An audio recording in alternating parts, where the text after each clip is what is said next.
Good morning students, my name is Tarun Sharma from विश्वास school. जैसे कि हमारी ऑनलाइन क्लासेस चल रही हैं, तो उसी क्लासेस के अंदर आज हम एक टॉपिक करने जा रहे हैं, आलाप। तो आलाप क्या होता है, इसके बारे में आज हम जानेंगे। स्वरों को, जैसे कि आपने स्वर किए हैं कि जिसको सुनने से हमारा मन प्रसन्न हो जाता है, वह स्वर होते हैं। हमारे हृदय को प्रसन्नता मिलती है, खुशी मिलती है, आनंद मिलता है, वो स्वर होता है। तो स्वरों को विस्तार पूर्वक गाने व बजाने को आलाप कहते हैं।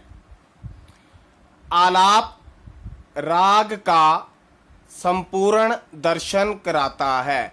मतलब राग के जो स्वर होते हैं, आलाप हमें उसके बारे में अवगत कराता है, हमें बताता है, उसका संपूर्ण दर्शन करवाता है।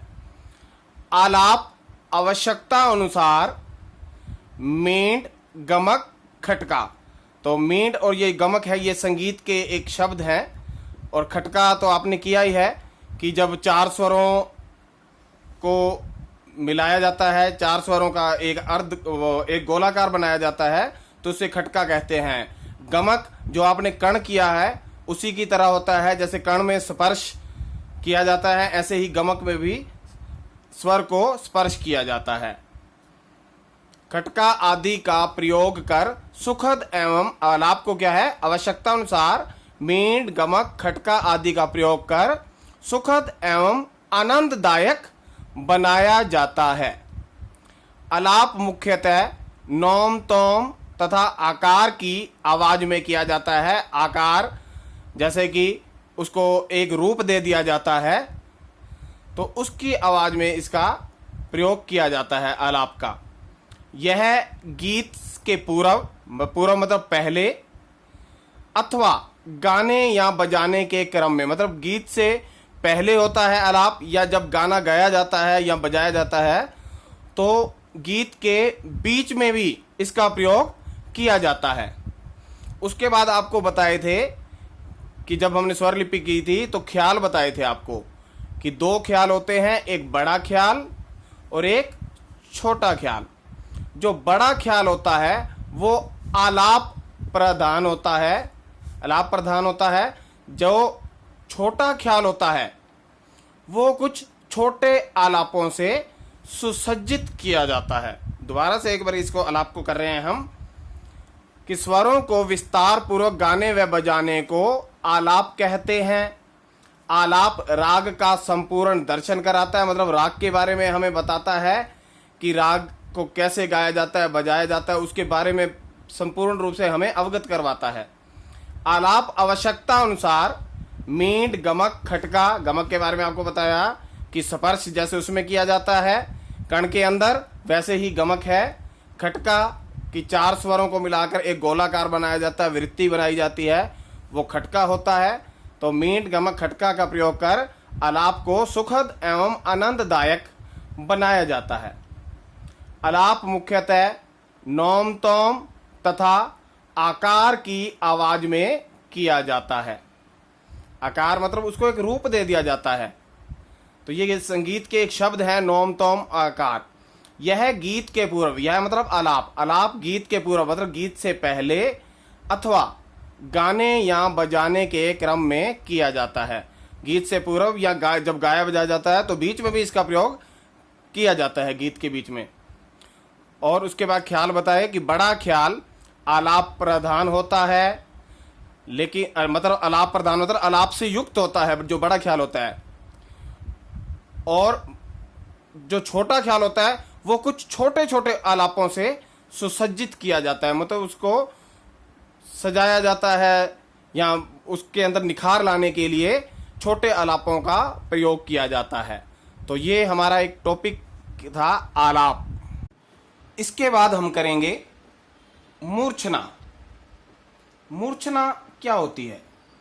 सबसे पहले इसके मीनिंग के बारे में जानेंगे, इसके अर्थ के बारे में जानेंगे कि मूर्छना का अर्थ है मस्ती, मोहित होना, आकर्षण या फिर आनंद विभोर होना। आनंद विभोर का मतलब खुशी में पागल हो जाना,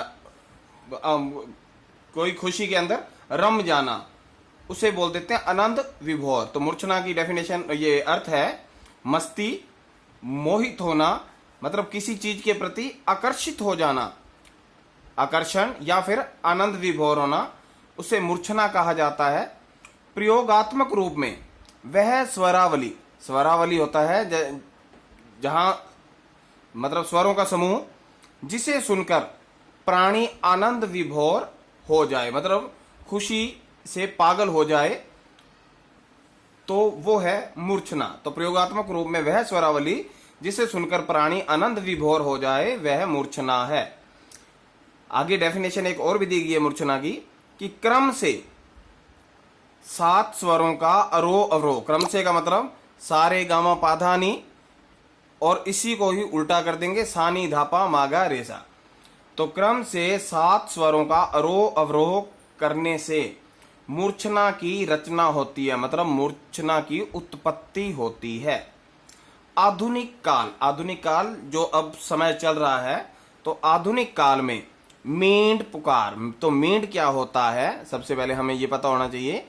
मींड होता है कि जब हम मुख्य स्वर से 2, 3 या 4 स्वर आगे या फिर पीछे, मान लो सा मुख्य स्वर है, तो हम पीछे इसके देखते हैं 2, 3 या 4 स्वर, प ध नी सा, 4 स्वर बन गए। तो मुख्य स्वर से 2, 3, 4 स्वर आगे या पीछे, जो उसका मतलब ध्वनि को बिना खंडित किए, एक डेफिनेशन है इसकी कि ध्वनि को बिना खंडित किए, जैसे प ध नी सा, ये 4 स्वर है, तो प से लेकर हमने सा तक जाना है, तो बीच के स्वर है ध और नी, तो ध्वनि को बिना खंडित किए, मतलब ध और नी, इसकी आवाज को बिना खंडित किए हमें प से लेकर सा तक पहुंचना है। तो 2 मुख्य स्वर से 2, 3 या 4 स्वर तक आगे या पीछे ध्वनि को बिना खंडित किए गाने या बजाने की जो प्रक्रिया है, उसे बोल देते हैं मींड। तो आधुनिक काल में मींड पुकार अथवा गमक, गमक जो आप जैसे आपने कर्ण किया है, कर्ण का मतलब स्पर्श होता है, ऐसे ही गमक में भी स्वरों का आगे या पीछे स्पर्श किया जाता है। तो मींड पुकार अथवा गमक युक्त स्वर लगाव को मूर्छना कहते हैं। संगीत रत्नाकर में पंडित शरंग देव ने कहा है, संगीत रत्नाकर एक ग्रंथ है जो पंडित शरंग देव जी ने लिखा है, उसमें भी आपने पढ़ा होगा कि 7 स्वरों का क्रम से आरोह अवरोह करना मूर्छना कहलाता है।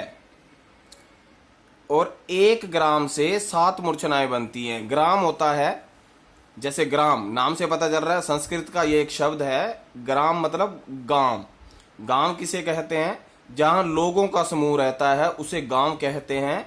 तो उसके अकॉर्डिंग ग्राम की डेफिनेशन बन जाएगी जहां स्वरों का समूह होता है, क्योंकि म्यूजिक के अकॉर्डिंग स्वर है, तो जहां स्वरों का समूह होता है उसे ग्राम कहते हैं। 1 ग्राम से 7 मूर्छनाएं बनती हैं, और ग्राम 3 है, षडज ग्राम, मध्यम ग्राम और गंधार ग्राम। तो 3 ग्राम है। अगर 1 ग्राम से 7 मूर्छनाएं बनती हैं तो ग्राम 3 है, तो कुल 21 मूर्छनाएं होती हैं।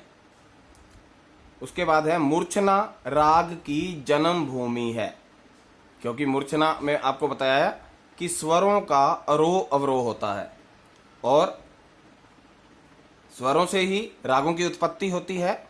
तो मूर्छना राग की जन्म भूमि है, इसी से राग की उत्पत्ति होती है। तो आपको पता है स्वरों से ही राग की उत्पत्ति होती है, और मूर्छना में भी स्वरों का आरोह अवरोह होता है। तो मूर्छना राग की जन्म भूमि है, इसी से राग की उत्पत्ति होती है। पंडित शरंग देव ने मूर्छनाओं को निम्नलिखित 4 भागों में बांटा। शुद्धा, मतलब 4 भाग बताए हैं इन्होंने पंडित शरंग देव ने मूर्छना के। सबसे पहला है शुद्धा, अंतर संहिता, काकली संहिता और अंतर काकली संहिता। तो आज के लिए इतना ही टॉपिक है। Thank you.